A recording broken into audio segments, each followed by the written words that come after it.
നമസ്കാരം. Raf talk ഫുട്ബോളിലേക്ക് ഏവർക്കും സ്വാഗതം. ഈ സമ്മർ ട്രാൻസ്ഫർ വിൻഡോയിൽ ഒരു ടീമിനെ തന്നെ സിറ്റി വിറ്റു. ഒരു ടീമിനെ അങ്ങ് വിറ്റു. വിശ്വസിക്കുമോ നിങ്ങൾ?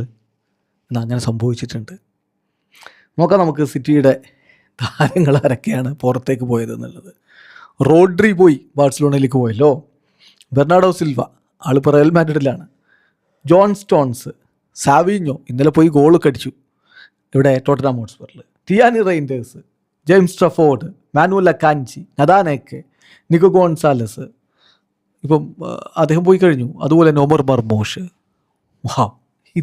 ഇത് നോക്കുമ്പോൾ ഒരു ഫുൾ ടീം അല്ലേ? പെപ്പ് ബിൽഡ് ചെയ്ത് കൊണ്ടുവന്ന ആ ടീമിൻ്റെ അലകും പിടിയൊക്കെ കുറേയൊക്കെ അങ്ങ് ഒഴിവാക്കിയിട്ട് പുതിയൊരു രൂപത്തിലേക്കാണ് മറേസ്ക കൊണ്ടുപോകുന്നത്. ഏതായാലും ഇനിയിപ്പോൾ ജാക്ക് ഗ്രിലിഷ് പോകാൻ വേണ്ടി നിൽക്കുകയാണ്. അദ്ദേഹം എന്തായാലും പോവും, അത് ഉറപ്പാണ്.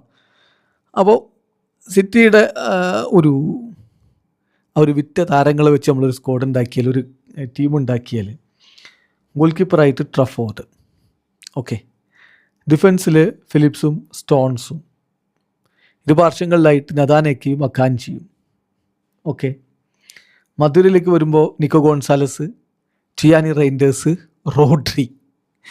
മുന്നേറ്റത്തിലേക്ക് വരുമ്പോൾ ഗോളടിക്കാൻ മർമോഷ് ഉണ്ടായിക്കോട്ടെ, ബെർണാഡോ സിൽവ അറ്റാക്കിനെയും സഹായിക്കാം, അദ്ദേഹത്തിന് വേണമെങ്കിൽ ഡിഫൻസീവിലൊക്കെ കളിക്കാം, എന്തായാലും മുന്നേറ്റത്തിലും അദ്ദേഹത്തെ ഉപയോഗപ്പെടുത്താം. സാവിഞ്ഞോ ഒരു പാർശ്വത്തിലുണ്ടാവും. ചുരുക്കി പറഞ്ഞാൽ ഒരു ടീമിനെ തന്നെ അങ്ങ് വിറ്റിരിക്കുകയാണ് മാഞ്ചസ്റ്റർ സിറ്റി എന്ന് പറഞ്ഞാൽ ഒരു പൊളിച്ചെഴുതൽ.